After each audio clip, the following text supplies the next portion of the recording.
প্রিয় দর্শক, আপনারা দেখতে পাচ্ছেন একটি প্রজাপতি, সে অসহায় হয়ে পড়েছে। দেখতে পাচ্ছেন সে চলাচল করতে পারতেছে না, কারণ রাত অনেক হয়েছে। হয়তো কোনো কিছুর আঘাতপ্রাপ্ত হয়ে এখন সে মাটিতে লুটিয়ে পড়েছে। দেখতে পাচ্ছেন কি সুন্দর, চমৎকার। তো আমি চেষ্টা করলাম যে প্রজাপতিটাকে একটু এক জায়গায় সরিয়ে নিতে, কিন্তু পারলাম না। দেখতে পাচ্ছেন আমি আবার ট্রাই করছি। আপনারা দেখতে পাচ্ছেন, ওয়াও!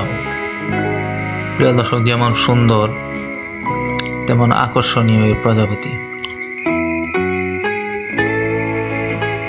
ওয়াও!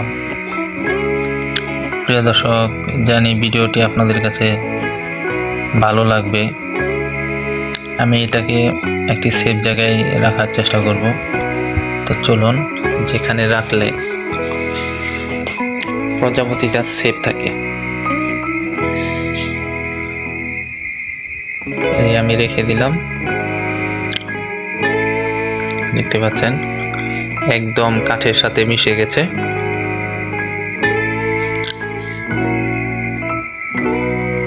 সত্যি অনেক রোমাঞ্চকর ছিল।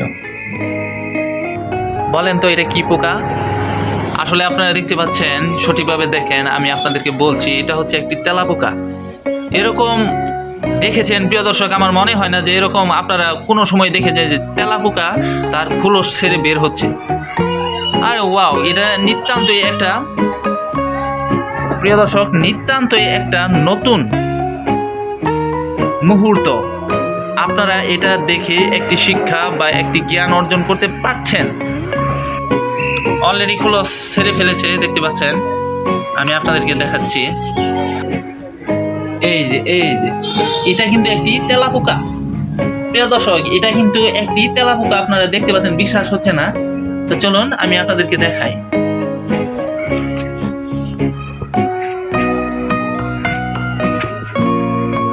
দেখতে পাচ্ছেন নতুন খোলস ছেড়েছে, যার কারণে তার এই পাকার সামনে যে দাঁতগুলো আছে, পায়ের যে দাঁতগুলো আছে, একেবারে পুরোপুরিভাবে নরম, যার কারণে সে সেখানে ভর দিয়ে চলতে পারছে না।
তার যে শিরা অপশিরাগুলো আছে একবারে স্পষ্ট দেখা যাচ্ছে।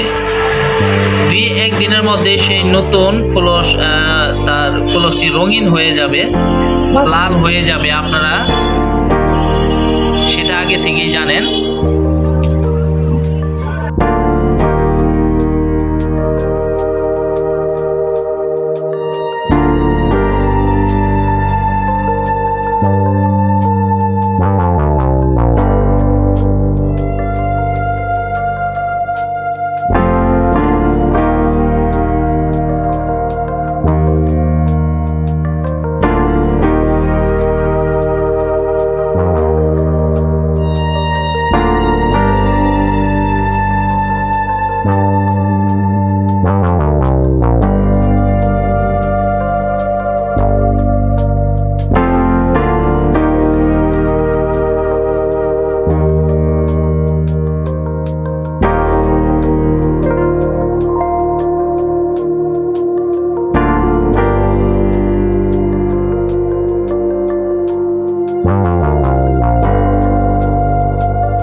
পারেন।